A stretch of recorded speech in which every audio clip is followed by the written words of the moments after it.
Olá pessoal, nessa videoaula eu vou resolver um exercício para vocês verem, fazer todos os comentários, vou mostrar algumas sutilezas, alguns cuidados que se deve ter quando se vai resolver problemas. Não vamos aqui considerar exercícios ainda muito complicados, vamos ficar mais na parte básica primeiro, que é para a gente poder dominar as expressões, né, que são envolvidas aí na calorimetria, estão disponíveis para o cálculo do calor, da capacidade térmica e do calor específico. Então nós vamos ver agora um ou dois exercícios e depois eu vou indicar para vocês uma atividade para vocês fazerem. Então, calor específico e equação do calor são os dois temas dessa videoaula, mais focadas na resolução de exercícios comentados. Uma rápida recapitulação do que nós temos visto até aqui. Essa é a equação da capacidade térmica. Veja, letra C maiúsculo para representar a grandeza da capacidade térmica. A capacidade térmica é a razão entre o calor e a variação de temperatura provocada por essa quantidade de calor. Um corpo que aquece recebe calor e tem um aumento de temperatura em consequência disso.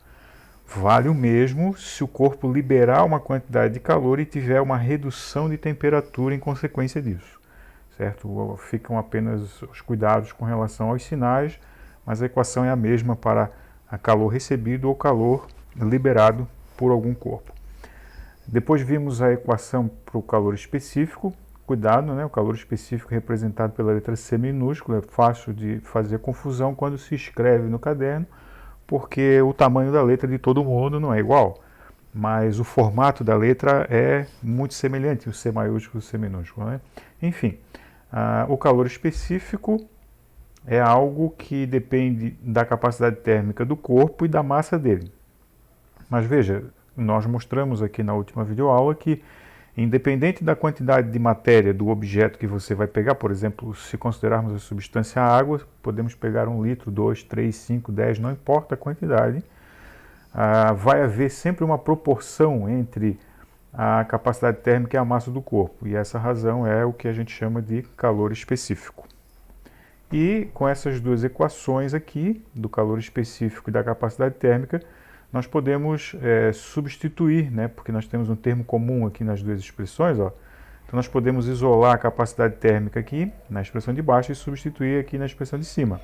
Combinando essas duas equações, obtemos a equação do calor. Essa é a equação mais importante para aquilo que nós estamos estudando, que é o cálculo das quantidades de calor envolvidas em processos de aquecimento e resfriamento. Então o calor, numa determinada situação de aquecimento e resfriamento, depende da massa da substância, a quantidade, depende do tipo da substância, o calor específico, e depende do quanto aquece ou resfria, ou seja, da variação de temperatura.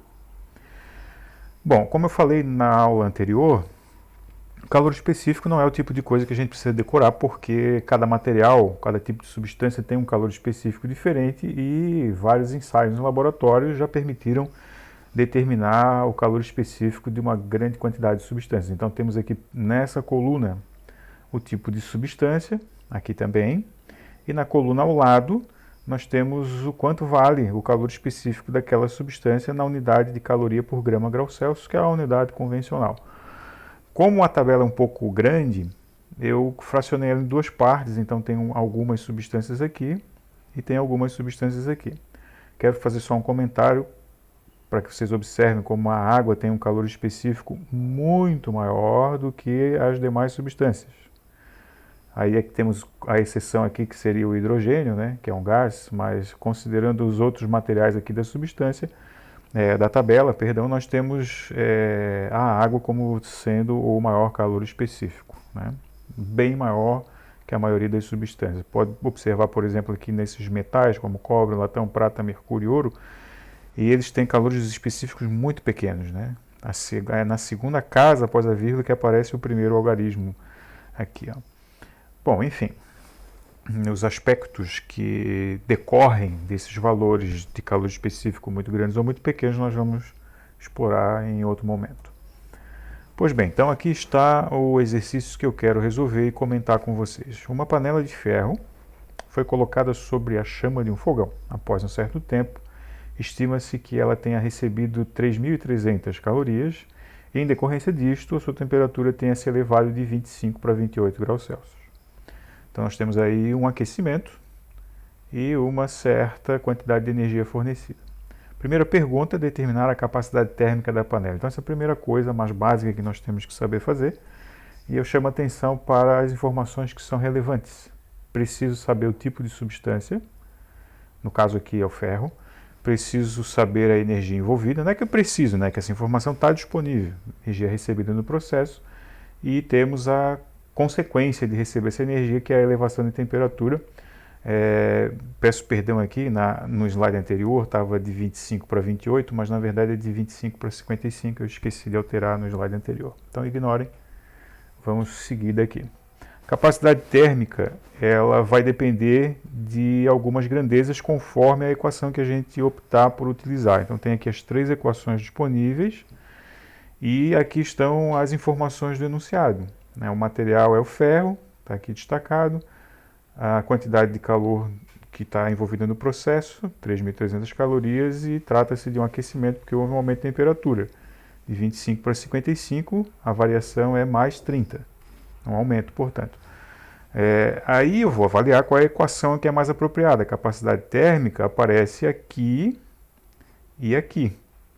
Então vou escolher a primeira equação em função de que a capacidade térmica já está ali definida, né, como a quantidade de calor dividido pela temperatura. E eu tenho a quantidade de calor e tenho o aumento de temperatura. São as informações que estão disponíveis.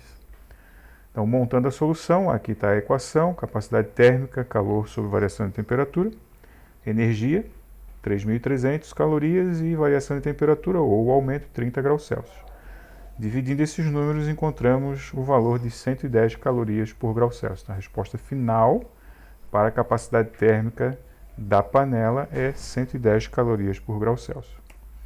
Importante destacar que acabamos de calcular esse valor, então ele passa a ser mais uma informação disponível para continuar resolvendo o problema, porque mais perguntas vão ser feitas daqui para frente. E agora, além das informações que constam aqui no enunciado, eu tenho mais uma informação que eu acabei de calcular no item A. A segunda pergunta é sobre a massa da panela. Qual é a massa que a panela tem? Bom, aqui nas equações nós temos 2 equações onde a massa aparece, na equação do calor e na equação do calor específico. Então essa é a questão, né, qual é a massa, e eu vou optar por essa equação aqui porque ela é uma equação mais simples. Bom, retomando aqui um detalhe importante, né, temos que lembrar que para usar essa expressão aqui, eu preciso da capacidade térmica que eu acabei de calcular, preciso do calor específico da substância ferro, e a massa vai ser a incógnita que eu vou determinar com o uso da expressão. Então eu vou voltar aqui na tabela, vou mostrar aqui onde está o ferro, ó, e vou pegar o valor do calor específico do ferro, que é 0,11. Então, além das informações do enunciado, na tabela eu tenho o calor específico do ferro, estou destacando aqui porque vou utilizá-lo na solução. Então veja, pegando a expressão, aqui está, substituindo o calor específico, que é 0,11, a capacidade térmica que calculamos no item A, 110, está aqui, ó, resposta do item A e valor vindo da tabela, fica a massa como o fator a ser determinado. Então agora, nessa expressão aqui, eu tenho que mexer, tenho que alterar a ordem dos elementos nela, porque a massa aqui embaixo precisa ser isolada. Então qual é a operação que se faz? A gente passa a massa para cá e, ao mesmo tempo, passa o 0,11 para o lugar da massa. Vai ficar assim, então. Né? Troquei a massa para cá multiplicando e o 0,11 para cá dividindo. Então a expressão fica assim. Quando dividimos 110 por 0,11, encontramos 1.000 gramas. Essa é a resposta final para a massa da panela, ou seja, 1 quilograma. Então agora mais uma informação que eu tenho à disposição no problema. Essas informações estão no enunciado e essas aqui são informações que eu estou calculando e a partir de agora posso também utilizá-las. E a última pergunta é qual é a quantidade de calor necessária para aquecer a panela de 25 para 75. Na operação do enunciado era de 25 para 55, agora eu quero aquecer mais. Então vou precisar de mais energia, 3.300 calorias não serão suficientes, eu vou precisar de mais energia. Então já sei que nesse item aqui eu espero uma resposta maior do que 3.300 calorias. Veja, como nós queremos calcular a quantidade de calor, tem duas equações em que aparece o calor. Na primeira expressão da capacidade térmica e na última expressão, que é a equação do calor. Eu vou optar por essa porque ela já está na forma mais apropriada. Eu tenho aqui o calor igual a um produto de 3 valores, então não preciso mexer na expressão. Se eu optasse por essa, eu teria que isolar o calor. Na expressão de baixo eu não preciso fazer isso. Então, retomando alguns valores, né, o material da panela é o ferro, que o calor específico é 0,11, como vimos há pouco, e o processo de aquecimento agora é de 25 para 75, que dá um aumento de 50 graus Celsius. Então, montando a expressão, essa equação aqui fica calor igual a massa, calor específico, variação de temperatura, substituindo a massa, que é 1.000, valor calculado no item B. Aqui vai o calor específico do ferro, valor retirado da tabela. E aqui vai a variação de temperatura, que é o aumento de 25 para 75, 50, está aqui, né?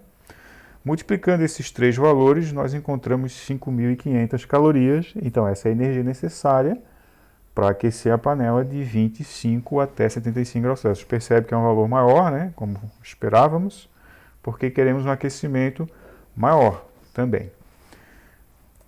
Bom, então, com base nesse exercício que eu acabo de comentar, eu vou deixar lá uma atividade no Moodle para vocês fazerem um exercício muito semelhante, com algumas alterações nos valores e talvez um pouco no contexto, mas a solução ela segue mais ou menos esse modelo que eu acabei de comentar.